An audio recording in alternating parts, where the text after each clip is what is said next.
During a court matter, family court process that is, after it's initiated and, a year or two now down the track has pretty much passed by, you realise that anything that the mother states, says, is pretty much given the green light, and you always are on a defensive as a father. So whatever she says, it's nearly fact, unless you can pretty much prove otherwise. The onus of proof is pretty much on yourself after being accused. But keep your sanity. I mean, believe me, we know that the family court is corrupt. It's nothing but a domestic violence industry, part of a $15 billion industry, that is. We know as a man that they are targeting you. We know that they lie. We know that you're the one that's targeted, so stay strong. What I do is I record everything, and this is just another example because I've got previous videos that I've uploaded, and I'll put some of the links if you guys are interested in watching previous videos that are of similar nature. In this instance here, what's happened is I've received an email from the mother's solicitors, and she's accusing me of multiple things. Remember, I'm seeing my kids now once a fortnight. They sleep over, so the mother really doesn't want that happening.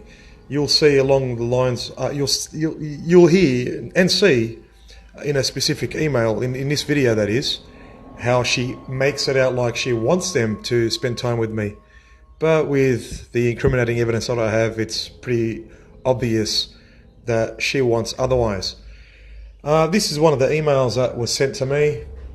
Pretty much this was typed up by the mother's solicitor. Dear colleagues, regarding the mother and the father, we refer to previous correspondence in relation to this matter and advise our client, here being the mother, instructs as follows. Number 1, in relation to the parties' telephone conversation on the 11th of November 2015, we're instructed that our client sought to speak with your client as she held concerns that the son, our son, had returned from time with your client with an obvious red mark under his eye. We're instructed that it is regular occurrence for the parents to speak on the phone after the children have finished speaking to your client and to discuss their concerns or parenting arrangements. We're instructed that the child told our client that he had sustained the injury to his eye when he was on the trampoline, and another child held him face down on the mat whilst in your client's care. While of course we appreciate that such accidents do happen, we ask that in future your client ensures that the son is supervised to avoid such incidents between other children. Okay, if you appreciate that such accidents do happen, we ask that in future your client ensures that the son, is supervised to avoid such accidents or incidents between. You can't supervise something like this in that way that these guys are after. You can't, because if you try to, what are you going to do, put your child on a leash? I'm not going to put my kids on a leash, they're children, and if something does occur, I'm not stating what they're saying did occur, but I ain't going to put my kids or any other child for that matter on a leash. We're instructed that when our client raised these issues with your client on the 11th of November 2015, this was not in an accusatory manner, and that your client responded defensively and by accusing the mother of making false claims. Our client instructs that at this point she terminated the father's call so as to avoid further conflict in the presence of the children. My response to point 1 was, I have a copy of the full conversation that the mother and I had on the 11th of November 2016. I will attach the ending of it. Otherwise, I can supply you the full 33-minute audio recording if you like. It's obviously after speaking to the children Wednesday during court-ordered allocated time. It was most definitely in an accusatory manner, as is clearly recorded and heard. A very important point to also note is that contact service will have documented any bruising to my son's eye, as it was only a 6-hour visit whereby I had to return our children to their mother at the contact center. Recording is supplied and attached to this email. The mother yells, they enjoy their lives, they have fun, they have everything, they can do whatever they like. You give them bruises within 6 hours of having them. They enjoy their lives, they have fun, they have everything, they can do whatever they like. You give them bruises within 6 hours of having them. The mother's pretty much saying they have everything, they don't need you. They don't need you. Even though you're their father, they don't need you. They have everything. Get out of their lives. Stop being a pest. You're doing nothing but pestering myself. That's pretty much what she's saying. And I'm not going anywhere. I'm not in her life. I don't want her to be in my life. I want to be in the kids' lives. They want me to be in their lives. They're having great fun. We're having a great time. And it's going to pretty much keep going. Now, that's point one. Now, back to the email that was sent by the mother's solicitors. Point number two, in relation to the son's earring, remember my son is 5 years old and he pretty much got this earring whilst he was still 4. In relation to the son's earring, our client instructs that following discussions she had with your client and our previous correspondence dated 28th of November 2015, she removed the earring. Our client instructs that since this time, the son, the child, has regularly sought out other earrings in the home, such as from our client's jewellery box, and attempted to re-pierce his own ear. Despite our client's attempts to stop the son doing so, he has at times worn an earring in his ear. Response to point two. The mother did not advise that she had removed the earring. She did, however, advise on the 23rd of December 2015 that after the son had lost his earring, his uncle had replaced his earring with a new one. Please see attached recording labelled as Earring 1. The mother has advised that she will not remove our son's earring, as opposed to the assertion of, despite our client's attempt to stop the son doing so, he has at times worn an earring in his ear. Please see attached audio recording labelled as Earring 2. The mother has never actually taken it off for him, as she does not see it as what she calls a big deal. I love you 102 million. That's too much, man. More than 109. That's a bigger number. That's too much. I have to keep making new numbers soon, man. Alright, I'll let you go. You're tired. You have sweet dreams. Mommy just wants to speak to you. Alright, no worries, Habiba. Talk to you soon. See you on Saturday. Bye. Bye-bye, Habiba. Hello? Hello? You be good. Hi, I just wanted to let you know, obviously, yeah, he's got my uncle's earring in his ear. My uncle put one in for him last night. He told Uncle that he'd lost the earring that was in his ear, and he was upset about it, and Uncle got a sleeper earring for him out of his thing and put it in his ear. So obviously, yeah, he's got my uncle's earring in his ear. My uncle put one in for him last night. Why didn't you take it off? Because he's just... Have you heard him? He won't stop about it. So you don't know how to be firm and just take it off? No, I just don't. I don't think it's that big of a deal. He really wants it. He wants it. Half of his cousins over this side of the family have it. So that's why he sees it's a big deal. He sees all of them have it. Now going back to the email sent by the mother's solicitors, point 3. In relation to telephone time on the son's birthday, our client instructs that she did miss your client's call. So the mother's admitting that she missed my phone call. I'm calling because I want to wish my son happy birthday. So she's admitting that she's missed a call. However, she telephoned your client back within 15 minutes of the missed call. Our client instructs that she called 5 times and none of the calls were answered, and she then sent a text message at 8:17 p.m. So she's giving a specific time here, trying to arrange telephone time. There was no response until your client called the following evening. In an effort not to disappoint the son, our client did not tell him that she was trying to call your client back, as she knew he would be disappointed if your client did not answer.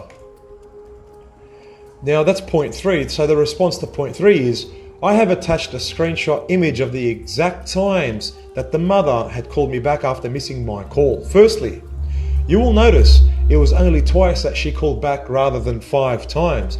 And also that it was not 15 minutes after missing my call as the mother claims. Rather, it was 54 minutes and 56 minutes respectively. I had waited for half an hour as I was tired, then put my mobile phone on silent and went to sleep. I woke up at 4:30 a.m. and realized I had 2 missed calls. I'm a formwork carpenter and needed to sleep early so I can wake up early, as I had to drive to Bronte and start work at 7 a.m. Bronte for me in the morning takes me about 40 minutes to get there from where I live, and on the way back, pretty much because of the traffic here in Sydney, takes me around an hour, maybe sometimes even up to an hour and 15 minutes to get back to where I live. Now there's a huge difference in both figures that the mother alleges. I agree that a message was sent at 8:17 p.m. Please request that the mother provide a simple screenshot to provide evidence of call times and amount of calls being 5 times, as the onus of proof is on the mother. It's very simple. A screenshot would do. So I'm being very specific, and I've got very good ways of backing up what I claim as opposed to what the mother claims. Now, point 4, we're back into the email here. Point 4 from the mother's solicitor.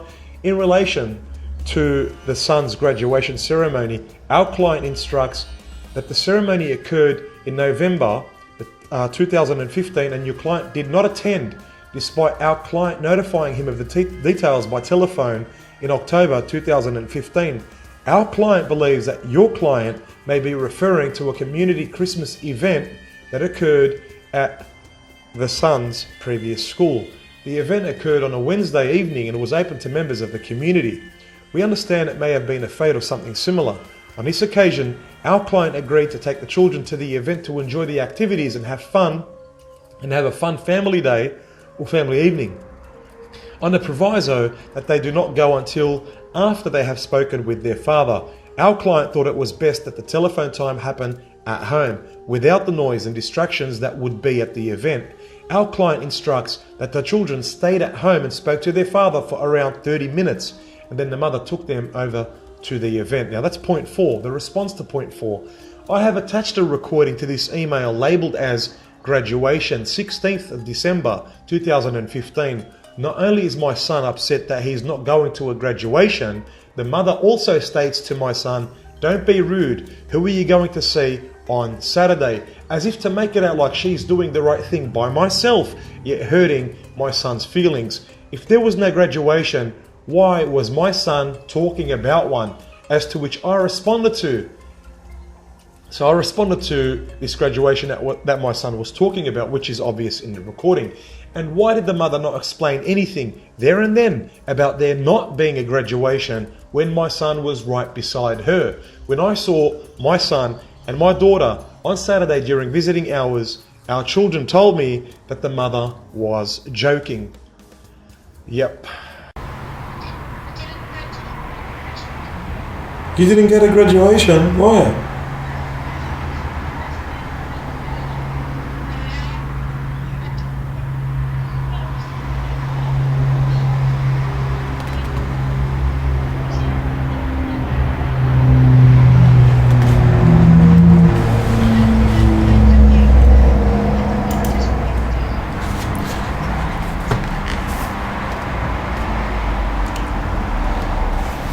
You know who you're going to see on Saturday? Who are you going to see?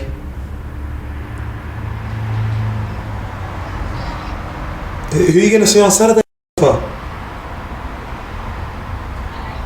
you going?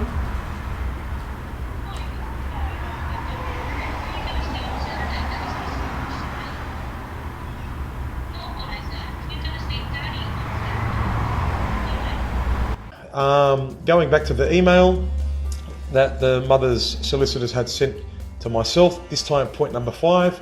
In relation to the children's visit with your client on the weekend of 2 and the 3rd of January 2016, our client instructs as follows. A. Our client sent each child with a backpack containing fresh pajamas, 2 pairs of underpants, 2 pairs of socks and a change of clothes. Our client instructs that the daughter returned home in underwear different to what she had packed and that were 1 to 2 sizes too small. Approached our client at home and complained of the underwear. So the daughter approached our client at home and complained of the underwear being uncomfortable and in particular irritating her vagina. She then pulled down the underwear and our client observed that there was folded toilet paper in her underwear and stuck to her vagina. When asked why it was there, the daughter said that her father had suggested she put it there to stop her undies itching her. Our client's particularly concerned about this approach and cannot understand why if your client did not have underwear in the appropriate size, he did not use the underwear provided by our client. So here are the solicitors packaging some information as if it's actual fact. Going to the actual response that I sent to them, response to point 5A. The mother alleges, and I quote, the daughter approached our client at home and complained of the underwear being uncomfortable and in particular irritating her vagina. She then pulled down the underwear and our client observed that there was folded toilet paper in her underwear and stuck to her vagina. When asked why it was there, the daughter said that her father suggested that she put it there to stop her undies itching her. Our client is particularly blah blah blah blah blah blah blah blah blah. Now, I'm very well prepared for our children's food, clothing, shelter and emotional needs and requirements. It would be sad to see such a lovely child as my daughter be abused in such a way as is alleged by the mother. My daughter's currently 6 years old and my son is 5 years old, respectively. They are both slim children, so even size 5/6 is sufficient. That's for my daughter. The mother has provided size 4 to 6 for my daughter. Image has also been supplied and that also works well. Now I have supplied images of my daughter's underwear and the size of underwear. I have also supplied images of my daughter and my son's bedroom. Also have a great network, a great support network that is, made up of family and friends, 2 of whom have filled and signed family court affidavits stating that they would support the children and myself if need be. The children also have paternal cousins whom are the same age as them. All it would take is 1 phone call to supply any item of clothing. My family and friends are locals as well. They would be able to respond in minutes. To cause my daughter to place toilet paper near her private parts is completely absurd and not true. It's obvious that this allegation has only been made to hurt myself and distance myself from the children. This is not the first time that the mother has tried such a horrible act. In relation to the children's change of clothes, the mother and I agreed that she would no longer prepare the children's extra clothes, as I would take care of that issue. The mother actually thanked me for this at Wentworthville McDonald's. I like this approach because my daughter once forgot her thongs at her paternal grandparents' house after wearing shoes. My daughter asked me about those thongs on many occasions and also stated that her mother had asked her to ask me. I have searched for them, but I can't find them. Therefore, I'm buying some new ones. She wants them to be purple or pink in colour. I came up with an easy solution to this issue. When I arrive home after picking up our children, I change their clothes right away. This keeps the clothes that the mother has put on the children clean, and I fold them nicely and put them on the table. Also, I can't lose anything. When we go to Homebush Olympic swimming pool, they will wear their swimmers or bikinis, or bikini. And after having a shower in the evening, they will then wear their pajamas. Now, when I used to take the kids, or when I used to go to the contact centre, to see the kids, the mother used to whinge about small water-based paint that would go on the children's clothes. So, we're doing some painting or craft work or arts, whatever it may be. If the kids' clothes became dirty, whether it was from food or paint, water-based paint that is, that stuff that comes off quite easily, the mother would crack a whinge. It's like, man, these headaches just don't stop. So, even for other fathers that are listening to this, what I recommend you do is just do right there. Hopefully you're not in this circumstance, but if you are, as soon as you get your kids, take them home. Get the clothes off them that they're wearing, that the mother's put on them, take them off, fold them neatly, pack them away, and place the clothes that you've purchased. Let them wear the clothes that you've purchased. When you're taking the kids back home the next day, then that's when you put the clothes that the mother's put back on them. That way they can't do nothing, they can't crack a whinge, and no one can actually say anything against you. Except for the mother, that is, and it becomes obvious that she's just whinging over nothing. Now, going to point B. Our client has attempted to confirm with your client if he has the appropriate spacer and ventilant puffer for their son by asking whether it is the puffer with the blue or purple lid that he has. Your client has been dismissive of this conversation, and we would ask that you confirm with your client that he does in fact have the ventilant asmol puffer with a blue lid. Now, response to point 5B. The mother's asked the contact service to explain to me that our son has asthma and needs a ventilant puffer. This was around a year ago. I have supplied the image of the ventilant puffer that I carry with me at all times for our son. The contact centre have also explained to the mother in the past that I have provided a ventilant puffer. I have also kindly explained to her on multiple occasions that I have the appropriate ventilant puffer with a blue lid. Point 5C.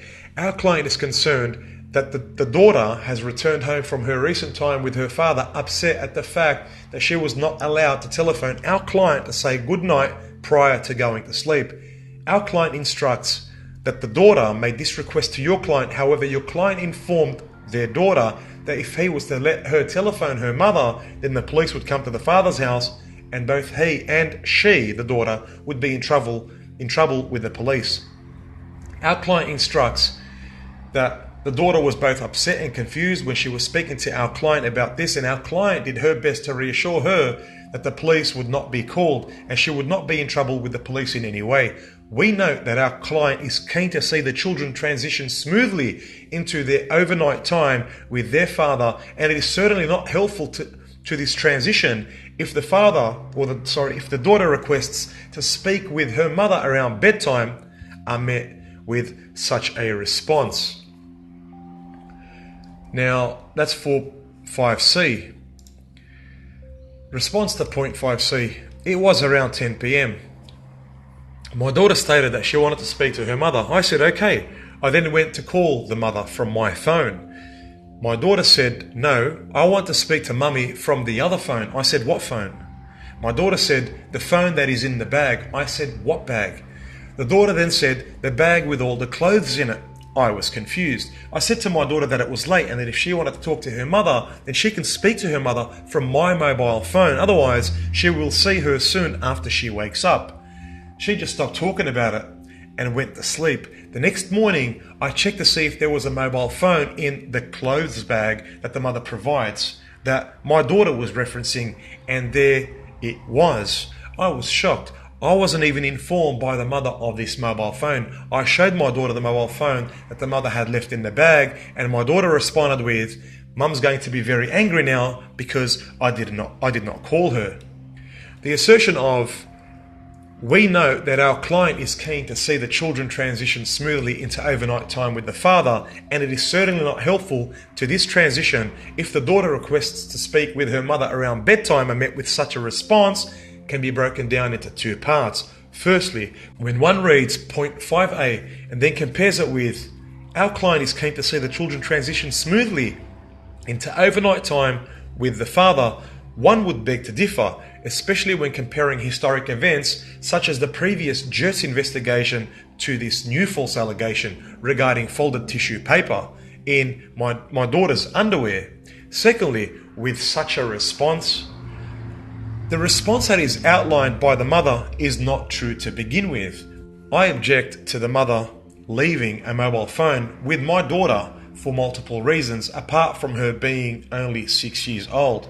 She can use my mobile phone to call her mother if she likes. There is no need for any sneaky little games such as leaving phones in bags and other such things. She could have informed me about it. My daughter should not feel that she will be punished by her mother if she does not call her, especially from a specific mobile phone. Rather, she should feel like wanting to call her mother because she just simply wants to, or any other nice reason, like saying good night. Going back to the emails, point 5D, our client is concerned that both children have said to her that your client has threatened to take the children back to the contact centre early if they do not do the activities that he's proposed for them. Our client understands that a particular activity proposed by your client may have been a visit with extended family members, and the children have expressed an unwillingness to attend. Our client notes that it is not uncommon for the son and the daughter to express an unwillingness to engage in a range of activities, and this is typical of many children their age. Our client is concerned that the approach taken by your client to persuade the children to attend an activity by threatening that if they do not do so, they will be returned to the contact center early. It is confusing and upsetting for the children. Response to Part D. Very simple. Not true. I did not work this hard to spend time with the children, only to threaten to return them to the contact center. Point 5E. Our client is concerned that their daughter, has returned home from her recent time with her father, saying that girls that wear tights are rude and that her mother is rude because she wears tights. When our client has asked the daughter why she's saying these things, she has said that this is what her father says. We would ask that your client be reminded of Order 12 of the current orders. Now, the response to point 5A, this point is laughable. Our client's concerned that, I've already read that. Now, my three sisters all wear tights. Are they rude? No. I don't even have a clue to what the mother wears, and neither is it any of my business. By the way, if I was the type of extremist that the mother is trying to portray me as, I surely would not have bought my daughter a bikini, and neither would I have the children and their cousins take photos with Santa, and the image is supplied in the email. My daughter has disclosed to me that her mother has told her that I will force my daughter to wear an Islamic scarf. My daughter called it a scarf. She seemed a little nervous when she brought up the subject. When I explained to her that it is none of my business and that she does not have to wear it and that nobody can force it upon her, she seemed comfortable. She then said, "But why would mummy say that?" Going back to the email, they finish off their email with, "We note, despite these concerns, our client's eager to have your client involved with the children and see a smooth transition into their continuing periods of overnight time with their father. Please advise your client's response to these concerns as soon as possible." My conclusion in the email was, it is extremely saddening that false allegations are thrown into this matter once again by the mother. It has been the case from the beginning, and it is extremely obvious and yet cruel and harmful towards the children. The psychiatrist, respectively, I'm not going to put his name there, predicted that this may happen. The mother is around 5 months pregnant and, in my opinion, is starting to lose much concern about the children's health and well-being. As much as I hate to say it, my opinion is that the mother will only make things harder and the false allegations will continue. Please inform the independent children's lawyer of this response. Now, even though I've responded in such a, in my opinion anyway, very detailed response, this is not the response that my solicitor gives to the mother's solicitor or the independent children's lawyer for that matter. What happens here is it's repackaged, and it reminds me of the D.A.R.V.O model. And I remember once Messenger Rising uploaded a video about the D.A.R.V.O model, and I found that very interesting because it is true. That's how things operate and function when you get involved in these type of unfortunate circumstances. And for example, they send you to go do a course so you can become a better parent. positive parenting, triple P course, keeping kids in mind, which is another course. They talk about, don't throw WMDs at the other parent. Don't throw weapons of mass destruction at WMDs. Don't speak to the children about the mother, for example, and vice versa. It's funny how when you go there, though, it's not funny, it's sad. When you go there, all you see are men who are pretty much being tamed and being emasculated just so that they can spend some time with their kids. They need to become emasculated and just take it up the arse. So shut up. Don't you want to see your kids? Here's the carrot, guys. Here's the carrot. Take it up the arse. Shut up. You can't do nothing. We know you're a good man. If you try hard enough, don't tease the mother. But the mother, she makes all these false allegations. Look what she's telling the kids. The kids are spending most of the time with her. She's brainwashing them. Look how. Listen to the evidence. Look at what the kids are saying. Look at what they're wearing. My son's only 5. He's got an earring. My kids come from a specific background, and look at what the mother's doing when she's feeding him this food. Everything's documented. You guys know what's going on. Don't you call that WMDs? I mean, why? Because the mother's doing it. You call it something else. What's going on? So the D.A.R.V.O model is pretty much a model that only applies when a male is pretty much saying something negative about a female. It doesn't apply the other way around. It's okay for the mother to lie about the father, put him down and make him appear like such a monster when he is nothing of the sort. Make him appear to be violent, an aggressor. You have recordings. It does not matter. This is not a family court. This is a circus. All it is nothing but an industry, a $15 billion industry. Remember that. Do not think that it's a court where, I have the evidence, I walk into a court, someone's trying to charge me for something, I've got damning evidence. It is not one of those courts. They shouldn't even be using the word court in the so-called family court, because it's not a court. It's something completely different.